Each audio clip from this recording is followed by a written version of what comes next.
Good morning, ladies and gentlemen. This is Jim Roddey, and welcome to the Best of Allegheny County. The focus of our show is to introduce you to successful people who have a personal connection to Allegheny County. The show is presented by St. Barnabas, which has been caring for people in southwestern Pennsylvania since 1900. Today in Allegheny, Beaver, and Butler counties, we offer a full continuum of care, including independent living, living assistance, skill care, memory care, home care, and so much more. Our first guest, and really it's the first guest for the Best of Allegheny County Radio. This is really an honor to tell you that our first guest is no stranger to anyone in western Pennsylvania, Rocky Bleier. Rocky, thanks for being with us. Hey, Jim, thank you. Thanks for having me. I'm glad to be here because I'm glad to be the first of something. So this is wonderful to be on your show. You're first in the hearts of all Pittsburghers, so that's for sure. We wanted to kick off our new show with someone truly special and a person that's done some incredible things for many years. We got to know Rocky as a running back for the Pittsburgh Steelers during the 70s, but there's so much more to Rocky than just four-time Super Bowl champion, and that's pretty good in itself. Just imagine, players go to the NFL and play their entire careers and never go to a Super Bowl. No. And very few end up winning Super Bowls. There's been, the Steelers, the Patriots, I guess Dallas has won several, but it's unusual for someone to have 4 Super Bowl rings, not many. And that's something you'll never be forgotten about. But we're going to spend some time learning more about Rocky the man and not necessarily Rocky the football player. We know a lot about him. But how did you get started in football? Were you a high school football player? I want to set a record straight because I think there's enough time that has gone by on those Super Bowl wins that I can finally say that single-handedly won those 4 Super Bowls for the Pittsburgh Steelers. Well, actually, I've heard that. I've heard that. If it hadn't been for Rocky, there would have only been maybe one or two. I happened to be there. We happened to win every time I was there. So I'm assuming that. Well, football. It's so football, like Western Pennsylvania. Well, and I grew up. So I grew up in a Midwestern town, a small town, Appleton, Wisconsin, and like growing up in the 50s during that period of time. You played. You played in the neighborhood. You played pickup games. You played baseball. You played basketball. You played It wasn't football. very organized, was it? No, you didn't have uniforms. No, you didn't have uniforms. Choose up sides. No, so you just called your friends and, try to get 5 guys or 6 guys together, whatever, might be 3, might be 4, whatever it is, and then you'd set your rules, and then you would play the game, whatever it might be. I know exactly what you're talking about. I used to play on a playground, and same guys always would get together and choose up sides, but there was one guy that we made center for both plays, both teams, because we wouldn't let him have a regular role, and his name was Bill Glass. He ends up being an all-pro for the Cleveland Browns. And I know the name. He was the one we made him center for both sides. But anyway, so we got a chance to play, and so I played in high school. And the interesting thing about the transition during that period of time was that the baby boomers were just coming of age, and so we had a brand new school that was being built. It was a brand new Catholic school, and all of a sudden there was a new league that was formed because of the growth of the population. So we belonged to the league and to the conference, and we had a tremendous coach. We had a tremendous coach by the name of Gene Torchy Clark. He was a basketball coach, and he was a football coach as well. And because it was a brand new school, we got to draw from the surrounding areas of all those good Catholic athletes that would come to one school. You didn't give scholarships, did you? No. That came later, but not at that time.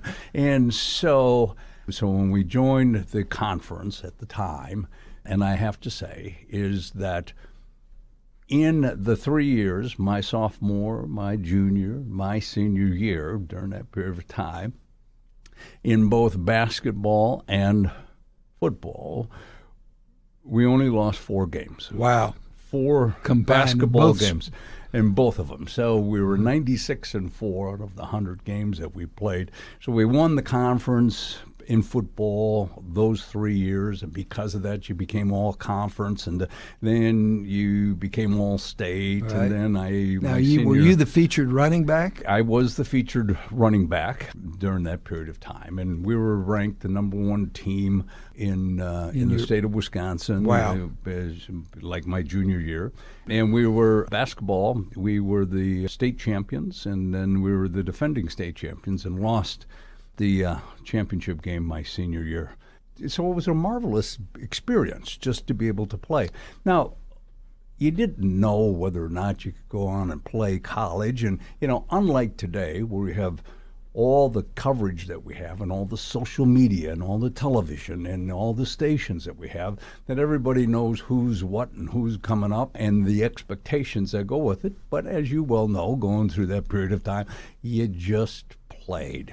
And because of the fact that you got some recognition, because you were a successful team, you got some scholarship offers. Yeah. Now, how many Division I scholarship offers did you have? I got about 5 or 6 or 7, and mostly from the Big Ten. So I got one from University of Wisconsin and Minnesota and Illinois and Michigan, and all good schools and all good football programs.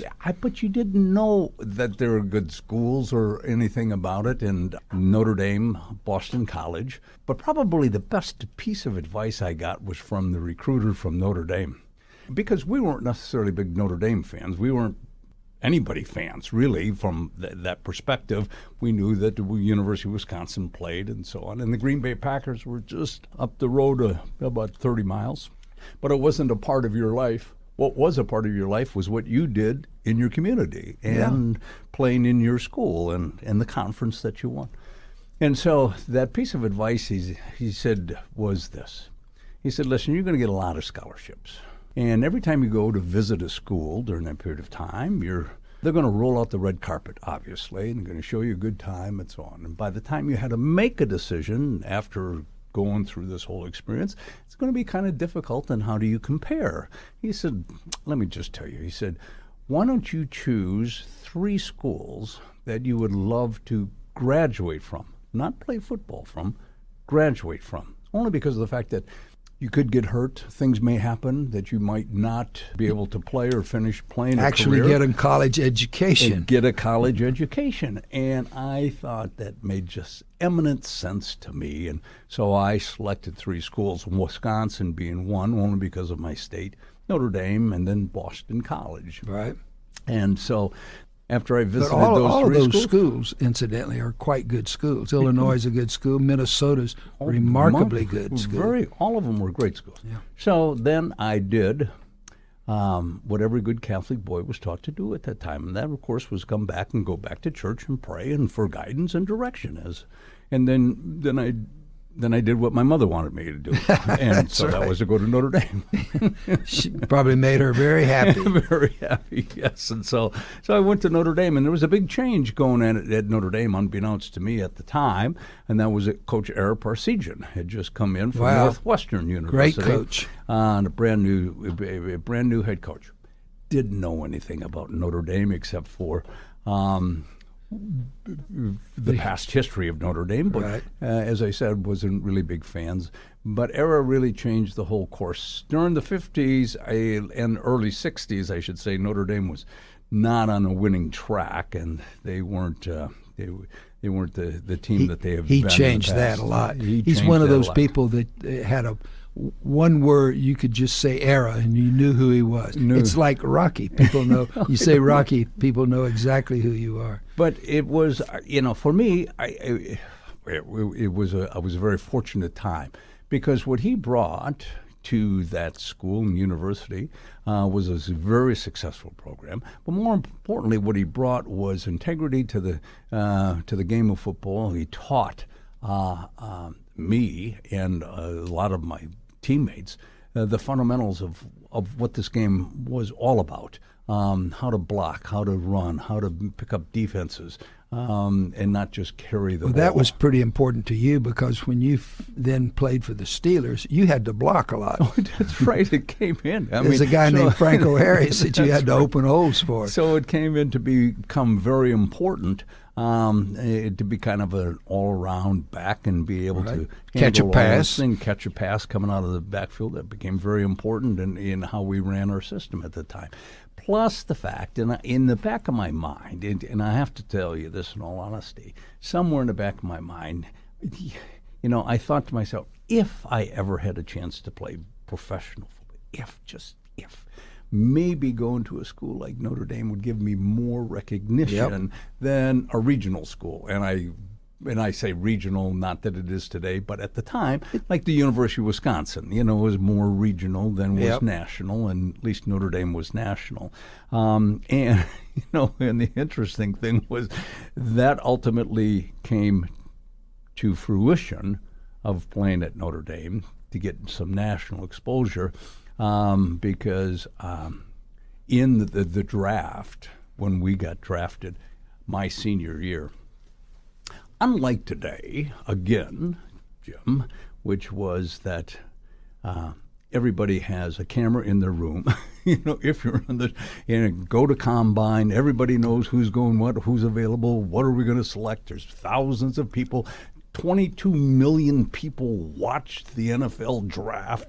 Those days it was very different. It was very different. And so there was a 3-day draft. It was in February. Friday was the first 5 rounds or so on. Then Saturday was the next 5 rounds. And then Sunday was clean up the last 7 rounds. Interesting, there was no free agents. I mean, you didn't sign like a free agent. Right. Everybody got drafted. You went to the team where you were drafted. Because the mentality of the team was, we want our people. We'll draft you and then we'll mold you. Right. And very seldom, even if you got released, did you get an opportunity to go someplace else. They weren't going to pick you up because you played for or got drafted by an opposing team.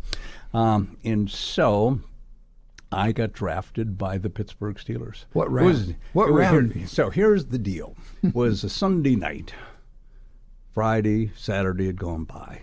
And I knew I wasn't going to be in there, but you'd like to hopefully get drafted somewhere.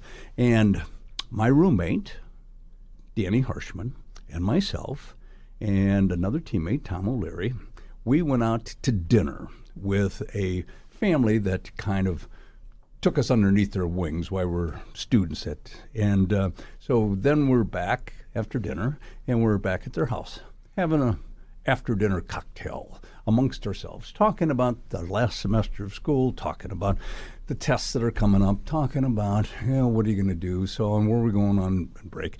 And that was a conversation that just went like this when all of a sudden the news came on, and of course then the sports came on, and we were just talking amongst ourselves, as I had made mention, when on the news it goes, in the NFL draft today, several people from South Bend area were drafted into the NFL. From Purdue, so-and-so, from the University of Indiana, so-and-so. And Notre Dame's captain, Bob Rocky Bleier, was drafted number 16th by the Pittsburgh Steelers. There was a pause in our conversation. They said, hey, congratulations.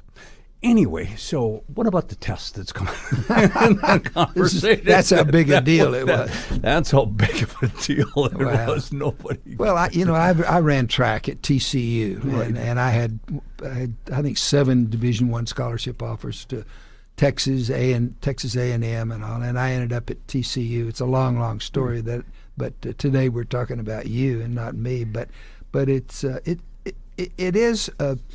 You're really proud of what you've accomplished, that you're going to a college, to a university, and you're going to, and that you now are going to get a scholarship and pay your way through college just by, all I had to do was running. I was running track, but I never had the chance to play pro. In those days, there was no pro track. There wasn't. No, you're right. But that had to be You had to be pretty excited. Yeah, though.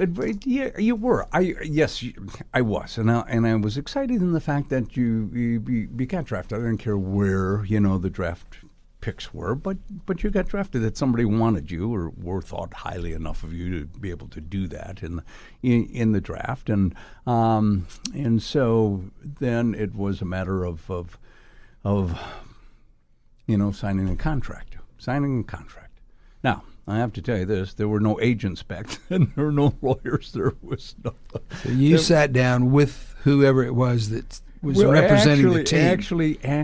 Actually, there was a gentleman by the name of Julius Tucker who owned a trucking company in South Bend. Owen is a big Notre Dame backer. And the one thing he loved to do was to be able to negotiate players' contracts. So he was for nothing. So he was an amateur agent. An amateur agent, and he asked me. He said, "Can I negotiate your contract?" And I said, "Mr. Tucker, fine, yes, please." And so time goes by, and he goes to me and he said, "Okay, fine." He said, "All right." I talked to him. I got you a 2-year deal. I said, "Okay, fine. I've got you a $500 signing bonus." Wow. And I get you $12,500 for the first year, and $13,000 for the second year. Minimum was $12,000, but he got me $12,500 and then $13,000. And so I said, "Oh, well, what was I to know? It sounded good to me, I was just happy to have a contract signed." Well, I talked to Coach Parsegian, and he asked me how the contract was. Oh, and I told him, and he was so. He was so disruptive. He said, "Oh, that's a terrible contract," because he came from the theory of this: is that I don't care if you're the first round or the 16th or the 17th round, which is the last choice. If you made the team, you're better than everybody else that didn't make the team. And he said, "I'm going to talk to them that be the Steelers." And so when we come back from this break, I'm going to tell you what he said. Great. All right. We'll be right back, ladies and gentlemen. You're listening to the very best of Allegheny County, and we're interviewing Rocky Bleier. We'll be back in just a moment. Your mom holds a special place in your heart. She remembers everything about you, your first word, favorite toy, as well as the cute things you did as a child. She's always been by your side, making memories and your favorite cookies. Today, it's getting harder for her to live alone. St. Barnabas Memory Care and Personal Care Services will allow your mom to continue creating memories in a safe, caring environment. To schedule a tour, call 724-443-0700. Ladies and gentlemen, we're back with the best of Allegheny County, and we're interviewing our very first guest as we start this show. And I don't know how we're ever going to have anyone any more interesting than Rocky Bleier, and he's talking about being drafted back in what year was that, Rocky? That was in 1968. 1968. Yeah. So I was a 16th round draft choice, the 417th person picked in the draft in 1968. The chance to come to Pittsburgh, Pennsylvania. Well, now we're just talking about our contract. Eric Parsegian helped. Eric Parsegian, yes, he called up the Steelers himself. Probably talked to Jim Boston, who was the Steelers. Contact guy. And so finally he came back and he said, "Okay, I got you $2,500 signing bonus, and I got you a 2-year contract, $15,000 for the first year and $17,500 for the second year, with a $1,500 bonus if you play more than 50% of the time at your designated position, that of being running back." And I said, "Hey, thank you." You probably thought you'd died and gone to heaven. I did. That was a lot of money back in 1968. It sure was, but it just goes to show you, it was kind of interesting only because of the game over the weekend. The Steelers played the Cardinals, and they had a comparison between the quarterbacks, the number one pick quarterback and the free agent quarterback, Duck, our free agent quarterback, and the amount of money that they had signed for a bonus. And the first one, the Cardinals got $13.5 million signing bonus, and the Duck got $1,000. So I felt good about that. Well, and there were probably guys on the team that got drafted that didn't make as much as you did. Oh, that's right. Yeah, and some of them didn't have an era per season that was going to. That's right, arguing for you and so on. Right. So anyway, I come to Pittsburgh. So I come to Pittsburgh, and so I come to Pittsburgh, and it was interesting, Lee, and I have to tell you this, and whether you're interested or not, I'm going to tell you this, because it was my first experience coming to Pittsburgh. Except, I should say this, I came to Pittsburgh my senior year when we played the University of Pitt here, and it was kind of interesting because we were down at the old Hilton, which is now the Wyndham, right, and that's where we stayed, and it was Friday night before the game, and I walked out of the hotel. And I thought, well, I'm going to take a walk around the city just to kind of see what it is. And so I walked out of the Hilton, and I looked across the river, and I saw that hillside that sits up there, and this Alcoa sign that was blinking on and off. And so I took a left, and I went up Liberty Avenue, and then I went down to 6th Street, and I came down Penn as I'm looking around, looking at the buildings with nothing but a preconceived idea in my mind, a perception really that was, and I thought to myself, now who in the hell would ever want to live here? Only 3-4 months later to be drafted by the Steelers. So I come, and so I'm trying, it's late at night, and I know one person that lives in New Kensington, or actually Tarentum, I should say. And I had dinner with the family. And I'm getting back to the Roosevelt Hotel. Oh, yeah. On 6th and Penn. Yep. I don't know how to get back there. I said, how do I get over to the hotel? They said, oh, very easy, just the way you came up. Take 28 back into the city. And when you come to the Heinz plant, take a left and go over the bridge, and you'll be right there. They forgot to tell me there was like 27 bridges between there and the Heinz. That's right. And so I finally got into the city, and I found myself on Grant Street. Okay, all right, okay, fine. So then I saw, 6th Street. 6th and Penn. So I took 6th Street, and it runs into Liberty, but actually it runs into 9th Street. Okay, fine, I'm back on Grant Street again. And so then I go down to 5th, figuring that runs into 7th. And I don't know, all of a sudden, after some frustration, I found myself on the corner of 6th and Penn. I don't know how I got there. At the Roosevelt Hotel. The Roosevelt Hotel right there. And all I see is the parking garage, which is still there, on Penn Avenue, kitty corner, or right down the block. So I pull in there, first spot I pull in, glad to make it. It was about 11 o'clock at night. Grab my overnight bag. Now, you have to understand, when I packed my car, I packed not knowing whether I was going to make the team. If I was not going to make the team, then I was heading straight to Florida. I don't know what I was going to do, but I knew some people in Florida. I was going to head to Florida, take 2-3 weeks, see what I was going to do with the rest of my life thereafter. So I had my golf clubs. I had extra clothes. I had just packed everything. Also, you have to understand, I also had to bring my own football shoes. You had to bring your own shoes? Well, I had to bring your own shoes. That was part of the deal. I mean, when you're coming to training camp, you had to bring your own shoes. So I had my own football shoes with me at the time. So we go through our physical the next morning, and eventually they said, okay, fine, we're heading up to Latrobe. And I said, okay, fine. So I went out to get in my car to throw my night bag in, and somebody broke into my car and stole everything out of my car.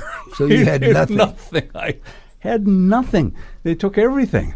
So I drive up. I didn't have any clothes to change, no football shoes, so I had to go and to see the equipment guy and get a pair of used football shoes from somebody. Unlike today, where the players get shoes, unshoes, whatever you want, and so on. So anyway, so it was just You get great paid memories. to wear some of the shoes. That's right, I know it. But anyway, that was my first experience. That was your introduction to the city of Pittsburgh. Coming to Pittsburgh. And so probably, and I'm going to have to tell you, so we went to training camp like all training camps, and, you're trying your best, trying to make this team, and, probably the happiest day of my life during the training camp period came at the end of training camp, and I was walking out of a meeting when Bill Austin, who was the head coach at the time, took me aside. He said, listen, we got this letter in the mail. It was open accidentally, but it was my 1A classification. Now, for some the of draft. for the draft. So now some of your listeners out there have to understand there was classification. You had a student deferment. When you were 18, you were eligible for the draft of the U.S. Army. And you could get a deferment while you're in school. And so that took care of that. Once that ends, as this did, then you go back to your 1A classification. Now, he said, we think you're good enough to make this team, and we will take care of this for you. Now, I don't know what taking care of this for you was going to be about, but in my mind, it was like, okay, as I was growing up in Appleton, as I'd mentioned, I was watching the Packers, and during that whole period of time I was in college and so on, is that most of the guys were like in the reserve or the National Guard. Yeah, they took care of that obligation.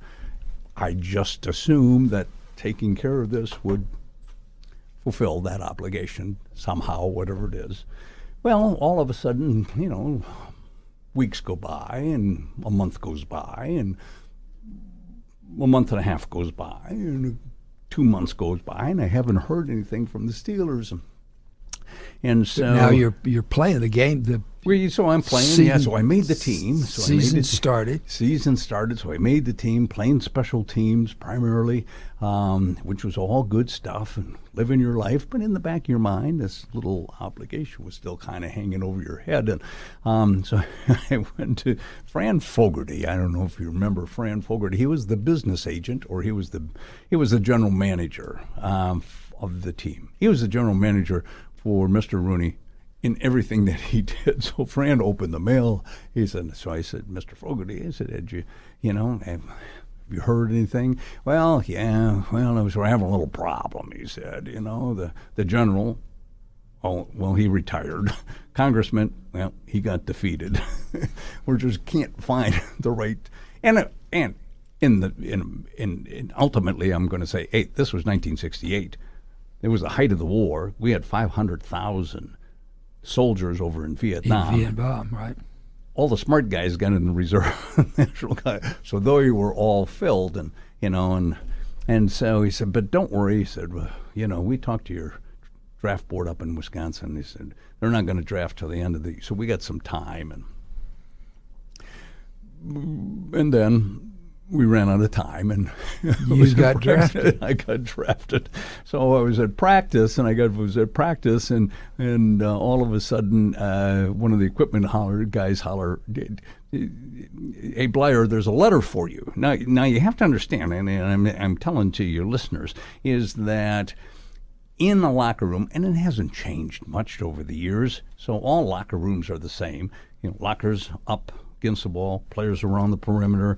In the middle was a laundry basket where everybody throws their stuff, and a couple tables, and that's where all the fan mail would be deposited, the fan mail. It's a place I had never visited. I wanted to let you know. From the first day of training camp up through that 10th game of the season or 11th game of the season, not when you're the 417th person picked playing on a losing team. We only won 2 games that year.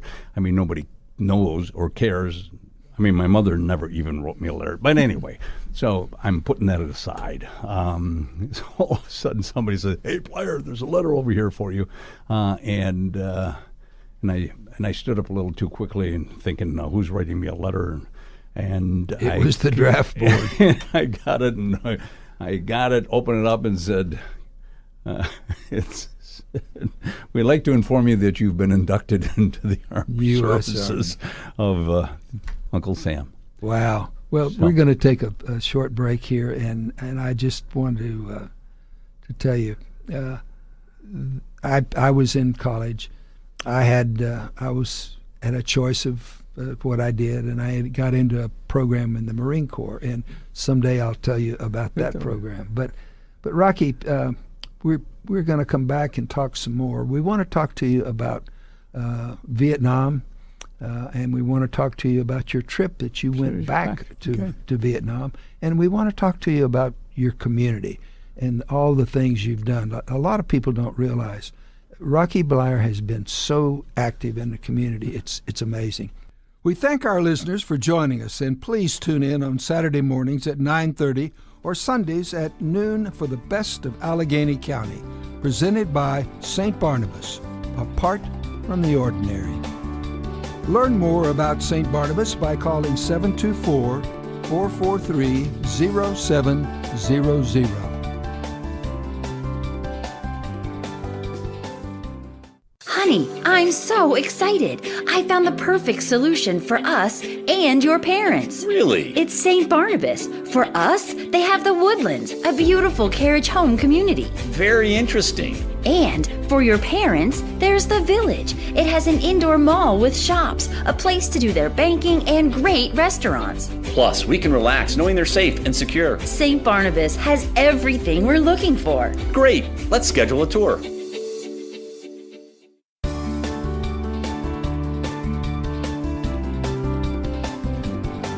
Good morning, ladies and gentlemen. This is Jim Roddey, and welcome to the best of Allegheny County. The focus of our show is to introduce you to successful people who have a personal connection to Allegheny County. Whether these special people were born here or moved here, we want to tell you their stories. The show is presented by St. Barnabas, which has been caring for people in southwestern PA since 1900. Today, in Allegheny, Beaver, and Butler counties, we offer the full continuum of care, including independent living, living assistance, skilled care, memory care, home care, and so much more. We're talking to Rocky Bleier, and we are having a conversation that I think every Pittsburgher would love to hear. And so we are privileged to have Rocky telling his story. Rocky, we're talking about being drafted. Now you're at the Steelers. You're getting through the first season. You got to be on special teams, and now you get the draft notice, and you're off to the Army. Then you're off. And the thing about it was that when I got my draft notification, the report date was the next morning. Wow. I go the next morning, you gotta be kidding me. Anyway, I reported the next morning. Basically, they gave me 24 hours leeway to get my stuff together before I left. But anyway, so I got drafted, and then all of a sudden, boom, you're gone. You're in basic training, advanced. Where did you go to basic I went training? to Fort Gordon, Georgia. Yeah, a little warm down there. Yeah, to tell you, it was in December. Oh, it's in the wintertime. It was in the wintertime. And you say, well, and I thought to myself, well, it's Georgia, so you're right, except that it was just cold and wet, and it was miserable. Anyway, boot camp's always miserable. So anyway, we went through that, and then I got my orders, and of course that was to report to Vietnam. That was my next duty station. Infantry unit. Infantry unit, and so gave me enough leave to fly home, said hi, goodbye, and then went to San Francisco, went through the process center there, over to Vietnam. Didn't take long to get right in the middle of the into it, and got to a unit, and then you got to and then you're out in the field, and so all of a sudden you're out there. People are shooting at you. And as the story, as the story goes, and I spent 4.5 months in country before we ran into into really heavy military action, and in that action, obviously I got wounded twice, in the same day. So one, I got hit by an AK-47 that pierced through my left thigh, and same day, later on, got hit by a grenade that blew up through my right foot, knee, and thigh, and we're in a firefight. And, we lost 5 guys in that quick gunfight, so to speak, and out of the platoon, we had 22. We lost 5. 22 were injured. We only had like 34 people. So so we were pretty well beat up. So then the process starts, obviously, and not to dwell on the process starts about rehab, and Were you in a MASH unit initially? At first, yeah. So they took us to Da Nang quickly to we had a field hospital first of all, just to get you in a MASH unit to get you patched up, and then I flew to Da Nang. I spent a couple days, and then I flew to Tokyo, where I spent 3 weeks, and then I flew back to the States, where I spent the remaining 9 months in the hospital thereafter. Now, were you thinking about whether or not you'd ever be able to play football again? Yeah, that didn't come till later. It was in the back of my mind, but at the moment, it's like survival, and so you're just trying to overcome where you are, what you're going to do. Learn how to walk again. Where you? Yeah, all those questions of why me, now what, that we as human beings go through under tough times, and and what did you do wrong? Why did this happen, and so on.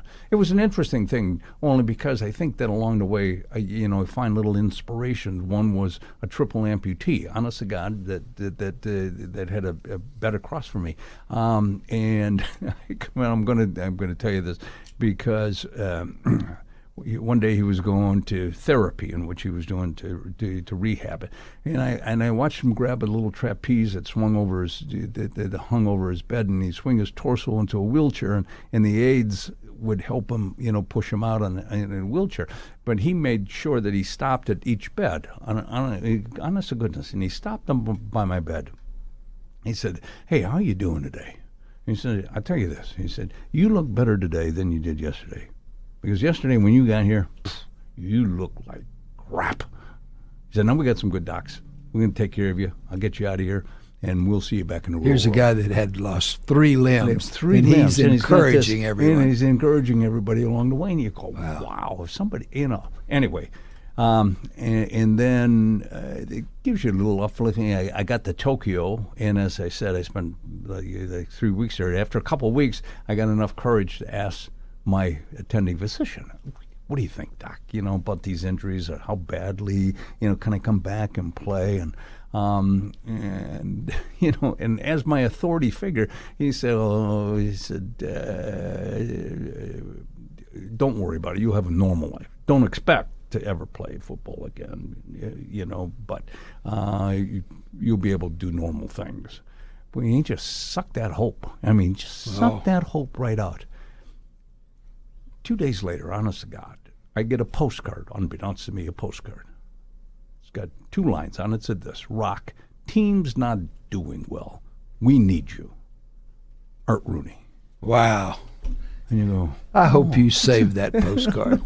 Of course I didn't. Oh my got God. lost somewhere along the line. But anyway. The team's not doing well. We need you. Art. We need you back. That had to lift your spirits. And it just kind of, because somebody cared or whatever it was. Wow. And so, anyway, we go through the process, and eventually I get out of the service, and I write Mr. Rooney a note. I'd like to come back to training camp, and he said, "Fine, I'll talk to Dan." To see, whether we'll talk to the coach. And so they allowed me to come back to training camp. And, and it was tough, and they beat me up. And eventually that I went through, that was in 1970, I went through the whole training camp. And at the last cut, I'm sure that what happened before, they were kind enough to keep me, but Chuck had to make a decision, and so he released me. And I remember going down in the stadium I got the word, "Chuck would like to see you." And the kiss of death was, bring your playbook. You go, oh, man, so you know it was coming. And Chuck said, listen, we got to make some decisions. Go home and do what's necessary to get yourself back in shape, and we'd like to invite you next year to come back. Oh, I was heartbroken. I'll tell you this. I was just heartbroken, obviously. But the next morning, Dan Rooney calls me. Dan calls, and he said, I'm sorry I wasn't there. He said, I talked to Chuck. He said, we're not going to take up any of his space, but we're going to put you in injured reserve and think that or maybe our doctors can help you. Maybe you can come back and help us at the end of the season of some nature. And so they put me in injured reserve. So they bought me a year. You're a Steeler. Yeah, and they bought me. So I had an operation. I went to practice, didn't do anything, walked around, and so on. The following year I came back, and they put me on the taxi squad. And so they bought me 2 years, really. I mean, they bought me 2 years to heal, to get stronger and better. And so by 1972, I get a chance to make the team. Well, you were blessed that you came to a team that had Dan Rooney and Art right. Rooney, and that very much they the felt family. Yeah, they were part of your family. Right, very much so. And so that whole experience, you know, and so as the story goes, you get a chance to play and you're hanging around, and you know, by 1974 I break into the starting lineup and we go to the Super Bowl that year, and then the rest becomes history. And you know, then after 12 years, I retire. And that's a long career. If you right. if you look at the NFL and look at the average years of a running back, right. it's probably 4 or 5 years. Well, that's right. I mean, the average I think is 3 years or 3.5 years in the league, and so you know, it just was a great team, a great ownership, give you an opportunity. But you couldn't have been there at a better time. No, you're right. In those 12 years, you won 4 Super Bowls. That's right. Yeah. Not bad. Not bad at thing, all. You know, and so then you retire, and obviously life goes on. But probably in talking about Vietnam, you know, one of the great opportunities I had was the ability to go back to Vietnam and revisit those scenes again after 50-some years. Wow. And that was there was a long process. It was kind of a remarkable experience, really, and I did it with ESPN, who asked if we wanted to go back, and so now you went. Who were the others that went back with you? Just me. Just you and Just ESPN? And ESPN. So the ESPN crew, John Fish, who was the producer, Tom Rinaldi, who was doing the interviewing, and then their staff or their crew, film crew. They had a interpreter, that they were, and so one of the interesting things is that John Fish reminded me it took us 10 years to get this trip together. Wow. And he first approached me 10 years ago to do this. And things just didn't work out, schedules on both sides, and then all of a sudden something. But anyway. Well, it's remarkable because at the end of that war, we were not really on great terms with Vietnam. We weren't. And our exit from there was pretty bad. But we're going to come back and talk more about your trip there and your experiences. This is Jim Roddey. You're listening to the best of Allegheny County, and I can't imagine how it could be any better. We're talking to Rocky Bleier, and we'll be back in just a moment. Catching football in the yard, trips to the drive-in, going fishing. Dad has always been by your side, making memories and taking care of the family. Today, Dad needs some help with daily care, and it's getting harder for him to live alone. St. Barnabas is here for your family. From on-site recreation to community outings, rest assured that your father will continue making memories in a safe, caring environment. To schedule a tour, call 724-443-0700.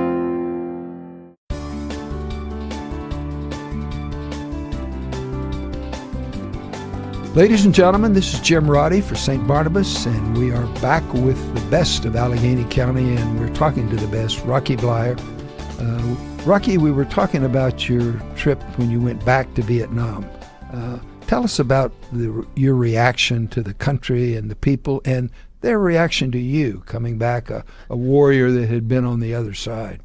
The I mean, the interesting thing is that in the preparation for going back over, and I had said to ESPN specifically, I said, I don't know what to expect, really, in all honesty.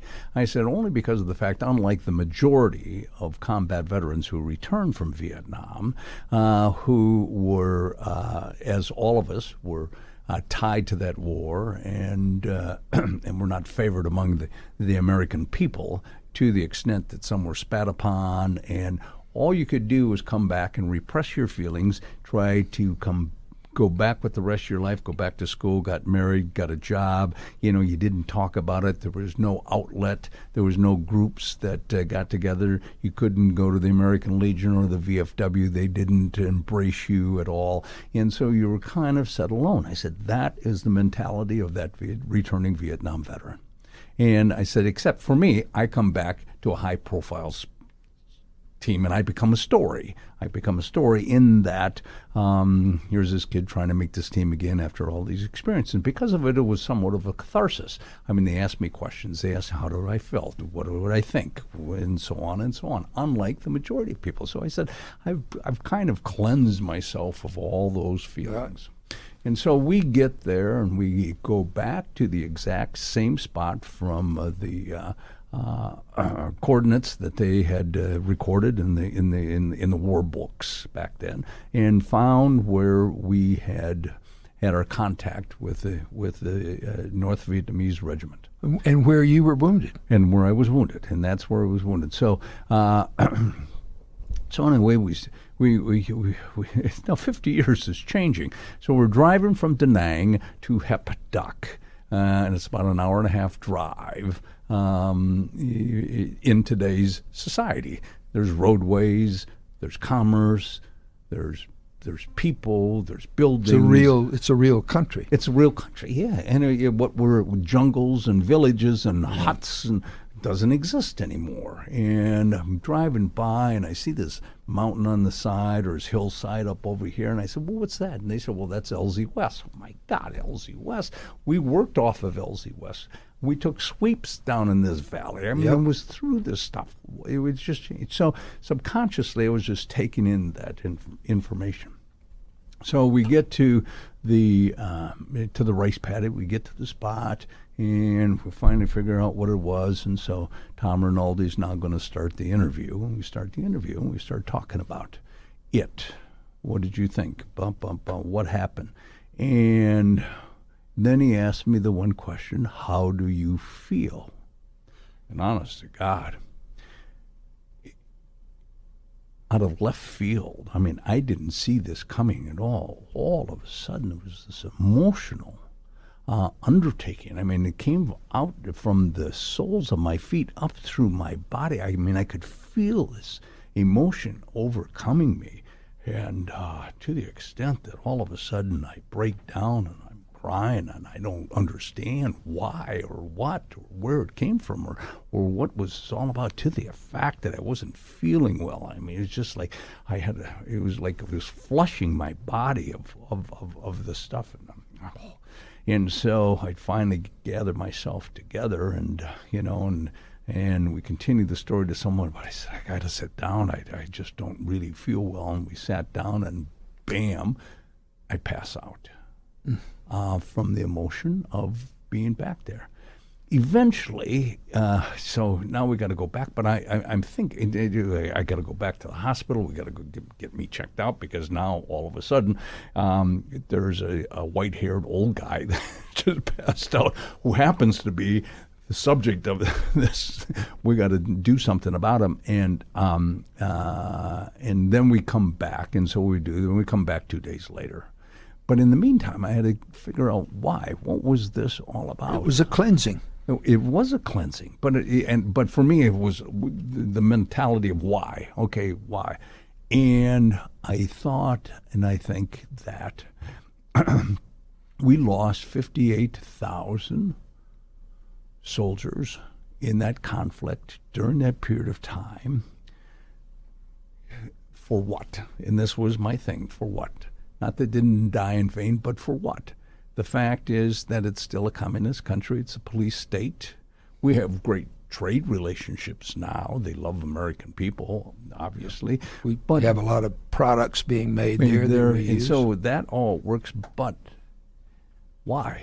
Yes. Why? Why did we have that war? Why did we have that war? Was a treaty with the French during World War II that we would help them out. They call upon us after they get their butt kicked over there. And then they bailed out. We had a president that didn't want to go, but eventually sent some people over. Then we had another president that didn't want to lose a war, and so he escalated it by sending more people there, and so we and that was my emotional, cleansing, I guess. Well, you know what really turned the public around is Desert Storm. Oh. Because that was a war that took 3 weeks. That's it. I tell people that all the time. It took 3 weeks. We were the liberator, not the occupier. We won the war, a splendid victory, and we come home. That's right. And parades and everything, and all of a sudden everybody's saying, thank you for your service. And all of a sudden, it's okay to be a Vietnam veteran. It was. That was an early part of the 90s, and I can remember that specifically. And part of it was the mentality of the American people, only because they watched it on television, and they had Westmoreland, who was nothing but John Wayne in the minds of the people. He would walk out every night on television with 245s on his hip, circle the wagon. This is what we're going to do, and they did it. And my God, it was like, oh, this is what we expect from wars, not what took place in Vietnam, And so that changed at that moment in time for all veterans to be accepted, and thank you. That was a turning point. Right. And since that victory, and since those parades and celebrations, veterans have had a status that they didn't have before. That's right. Even more so than after the Second World War. Right. Because everybody came back from the Second World War, they all just went back to work, and nobody, they were all heroes to begin with, so it wasn't a big deal. Yeah. Well, that's wonderful. Yeah. So one of the things is that because of that, just what you were saying, and because of that, because of how people viewed the veterans, and then all of a sudden, you become, and from '92 on, but you become part of a poster of veterans, and so now there becomes a responsibility, or at least from my point of view, a responsibility of having to give back. Part of it, I think, is my upbringing in the Midwest. Part of it is my belief and my maybe Catholic guilt that's saying you have to give back. Part of it is being in a rice paddy in Vietnam, and honest to God, and I'll share this. Part of it was in that rice paddy. All of a sudden, I have to tell you, my 6th grade teacher, Sister Hilaire, pops up in that rice paddy as there's a lull in the action. And she reminds me of all the stories that she told us about those soldiers in Korea in World War II. That when blood started to flow, they started making deals. And how we do it, you get me out of here, I'll become a priest, you get me out of here. I'll build you a hospital, you get me out of here. I'll do great things and so on. And all of a sudden you're there. There are no atheists in foxholes. You better believe it. And all of a sudden I was saying, hey, well, you get me out of here and I'll become, the word priest got stuck. I couldn't do that or couldn't. But all you can do, and the only thing that you have, and all of us, is who we are. All we have to be able to give back to a community is who we are. So that was the spark that caused you to come back to Pittsburgh and become really involved. To become involved in any. I don't know that I've ever asked you to do an event or come and help with an event that you have turned me down. You have done so much in the community. But I just think that if you're in a position of some responsibility or notoriety, and you can become a voice, or you can become a tool in being able to change an attitude or bring awareness to people about an issue of some nature, then that becomes your responsibility, or at least I feel. But, and so but there's another part to it too. And that is, you're just a good guy. and kind of you to say that. people like you. Yeah. And you have that personality, and so here you are, a Steeler hero, a 4-time Super Bowl champion, a veteran of a war where you were wounded, and you came back from that. Families wish their sons could be like you, and so you come back to Pittsburgh and you get involved, and people just open their arms to you. They want you involved more and more, and you probably now have so many people asking you to do stuff. It's hard to keep up. Well, as you well know, I mean, you've been around and you've been involved in this community yourself, and you know how it is. It's tough to say no, because there's a certain, as I said before, I think a responsibility if you have that ability to be able to make an impact or to change, and and sometimes just a good thing to be able to help some people, that might need help in a charity function, of just being able to show up, just be able to sign some autographs. It makes a world of difference to those who are there, and to the charity or function that. Well, I can tell you on behalf of St. Barnabas, we love Rocky Bleier, and that's been a great because of you. Thank you. So many things. That's right. That we've done together at St. Barnabas, and so. Yeah, and when I won an award from the Marine Corps and was Man of the Year or something from Marine Corps, and you were there to be the MC of the event, and my grandson, who was on duty in Kuwait, did a video, and we didn't know that was going to happen, and that was a great. That was a great evening. I had tears that time. I remember that. That was good. Yeah. Well, Rocky, I just can't tell you how much I admire you, how much I appreciate all you've done for this community, and how much I appreciate just the person that you are. There are a lot of people that are great football players. There are a lot of people that are great warriors. Not everybody has been a great at all of that, plus a wonderful guy that does so much for the community. You are really the epitome of the best of Allegheny County, and it's appropriate that you were our first interview, and we're proud of that, and will be for a long time. Thanks for being with us. Thanks for having me, Jim. We thank our listeners for joining us, and please tune in on Saturday mornings at 9:30 or Sundays at noon for the best of Allegheny County, presented by St. Barnabas, apart from the ordinary. Learn more about St. Barnabas by calling 724-443-0700.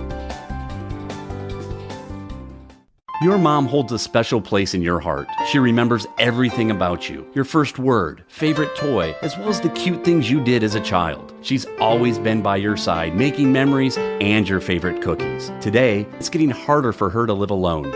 St. Barnabas Memory Care and Personal Care Services will allow your mom to continue creating memories